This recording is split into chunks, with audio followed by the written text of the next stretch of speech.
Hello friends, வெயிலுக்கு இதமாக rose milk ready பண்ணியிருக்கேங்க.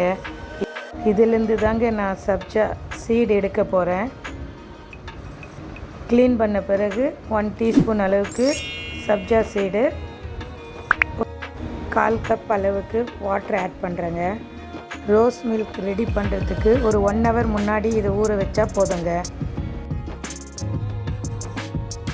கொஞ்சமாக பாதாம் பிசின் அதையும் ஊற வைக்க போகிறேங்க. இதை நான் நைட்லேயே ஊற வைக்கிறேங்க. இது ஒரு 8 ஹவர்ஸாவது ஊறணும்.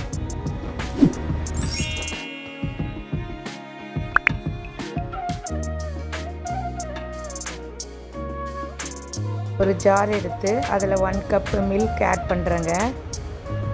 1 ஸ்பூன் அளவுக்கு ரோஸ் எசன்ஸ் ஆட் பண்ணுறேங்க.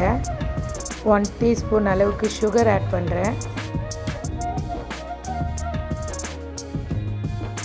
ஒரு கண்ணாடி கிளாஸில் 1 டீஸ்பூன் அளவுக்கு பாதாம் பிசின் ஆட் பண்ணுறேங்க.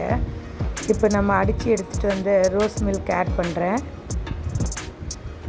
நம்ம ஊற வச்ச சப்ஜா சீடு அதையும் ஒரு 2 ஸ்பூன் ஆட் பண்ணுறேங்க. இதோட ஐஸ் போட்டு நம்ம சில்லுன்னு குடிக்கலாங்க. நான் ஐஸ் யூஸ் பண்ணுறதில்ல. வாங்க சேர்ந்து சமைப்போம், சேர்ந்து ருசிப்போம். நன்றி நண்பர்களே.